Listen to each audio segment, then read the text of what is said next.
Shalom, selamat pagi Bapak Ibu Saudara yang dikasihi Tuhan Yesus.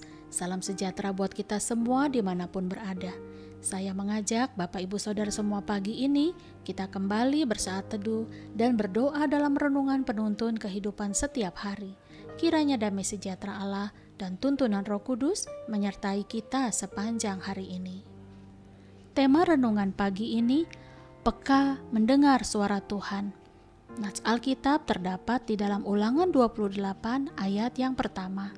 Demikianlah firman Tuhan.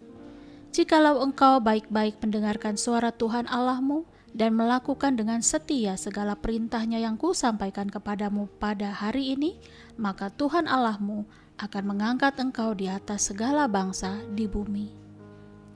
Saudaraku yang dikasihi Tuhan Yesus, kepekaan berbicara tentang pendengaran. Orang yang peka mendengar suara Tuhan berarti orang tersebut mengenal Tuhan dengan baik. Saya memberikan contoh ilustrasi dari sebuah film yang berjudul Hachiko. Mungkin sebagian besar kita sudah pernah menyaksikan film ini. Bagaimana kedekatan seekor anjing dengan tuannya. Yang menarik dari kisah ini, Hachiko nama anjing ini sangat dekat dengan tuannya. Ia tidak mau berjauhan barang sesaat. Dan sebagaimana anjing yang kita kenal sebagai binatang peliharaan yang dapat bersahabat dengan manusia, ia mampu mengenali suara tuannya. Saudaraku, bagaimanakah caranya agar kita dapat mendengar suara Tuhan dengan baik? Kalau kita mempelajari beberapa kisah kehidupan para nabi, murid-murid Tuhan Yesus dan para rasul di dalam Alkitab, maka kita akan mengetahui bahwa Tuhan dapat berbicara kepada kita melalui bermacam-macam cara, baik secara audible, melalui firman-Nya, nubuat, penglihatan, mimpi-mimpi, dan peristiwa-peristiwa yang terjadi.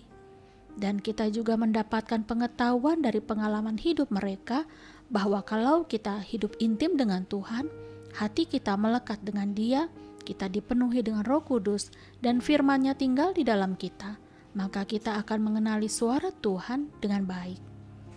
Saudara, mengapa penting bagi kita sebagai orang Kristen untuk bisa peka mendengar suara Tuhan?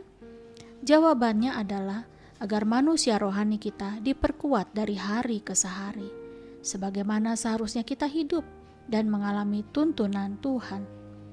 Yohanes 14 ayat 26 berkata, "Tetapi penghibur yaitu Roh Kudus yang akan diutus oleh Bapa dalam namaku, Dialah yang akan mengajarkan segala sesuatu kepadamu dan akan mengingatkan kamu akan semua yang telah kukatakan kepadamu." Jadi adalah tugas daripada Roh Kuduslah yang mengajar, yang mengingatkan dan menuntun kita untuk mengikuti kehendak Tuhan, dan bagian kita adalah tetap taat. Kita teringat bagaimana Nuh peka mendengar suara Allah ketika Allah memerintahkan dia untuk membangun bahtera. Sebab Allah hendak memusnahkan segala makhluk hidup di bumi dengan air bah, sebab bumi telah penuh dengan kekerasan. Bayangkan saudara, kalau Nuh tidak peka dan mengabaikan perintah Tuhan, bisa saja ia dan seluruh keluarganya ikut musnah dalam air bah. Sebaliknya Yunus tidak peka dalam mendengarkan suara Tuhan. Ia tidak mau taat, bahkan mengabaikan suara Tuhan yang memerintahkan dia untuk pergi ke Niniwe, tetapi malah ia melarikan diri ke Tarsis. Itulah sebabnya atas penentuan Tuhan, Yunus pun akhirnya ditelan oleh seekor ikan besar selama 3 hari 3 malam. Saudaraku, apa saja yang menjadi penghalang yang membuat kita tidak peka mendengar suara Tuhan? Yang pertama, kesadaran yang belum sungguh-sungguh memprioritaskan Tuhan di atas segalanya. Bukankah Yesaya 55 ayat 6 berkata, "Carilah Tuhan selama ia berkenan ditemui, berserulah kepadanya selama ia dekat." Sayangnya, kebanyakan orang kepepet dulu dengan persoalan, baru cari Tuhan.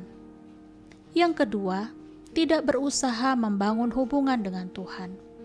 Saudaraku, sangatlah sulit mendengarkan Allah jika kita tidak mengambil waktu untuk mendengarkan Dia. Dalam Yesaya 50 ayat 4, firman Tuhan menjelaskan bahwa setiap pagi Ia mempertajam pendengaran kita untuk mendengar seperti seorang murid. Artinya bahwa ketika kita secara teratur setiap pagi Ketika kita datang bersekutu dengan Tuhan, mengasah rohani kita dengan firman-Nya, itulah saat di mana Tuhan sedang mempertajam pendengaran kita. Yang ketiga, tidak mau belajar taat.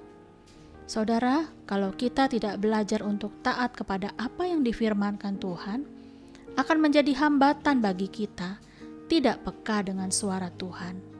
Untuk itu, kita perlu mengatasi apa yang menjadi penghambatnya. Mintalah Allah mengungkapkan apapun yang menghalangi kita dan carilah pertolongannya agar kita dimampukan untuk boleh mendengar suaranya. Saudaraku, semua orang Kristen yang percaya dapat diberikan kepekaan mendengar suara Tuhan. Belajarlah terus membayar harganya. Semakin intim hubungan kita dengan Tuhan, maka kita akan semakin mudah untuk dapat membedakan mana suara Tuhan dan mana yang bukan. Sebab domba-dombaku mendengar suaraku, dan aku mengenal mereka, dan mereka mengikut aku. Amin. Mari kita berdoa. Kembali kami mengucap syukur kepadamu Bapa atas firman-Mu yang kami dengar pagi ini. Sungguh kami rindu dapat peka untuk mendengar suara-Mu. Ajarlah kami Bapa bagaimana kami dapat mendengar suara-Mu lebih baik dan lebih baik lagi, agar ketika kami mencari wajah-Mu dan mempelajari firman-Mu dan merenungkannya, maka tidak ada yang bisa menghalangi kami untuk mendengar suara-Mu. Terima kasih Tuhan Yesus. Dalam nama Tuhan Yesus yang hidup kami berdoa. Amin. Kiranya berkat yang sempurna dari Allah Bapa, kasih karunia dari Tuhan Yesus Kristus, dan persekutuan yang indah dengan Roh Kudus menyertai kita dari sekarang ini dan sampai selama-lamanya. Maju terus dalam tuntunan Tuhan, saudaraku. Tetap semangat. Sampai jumpa esok hari di penuntun kehidupan setiap hari, dan Tuhan Yesus memberkati.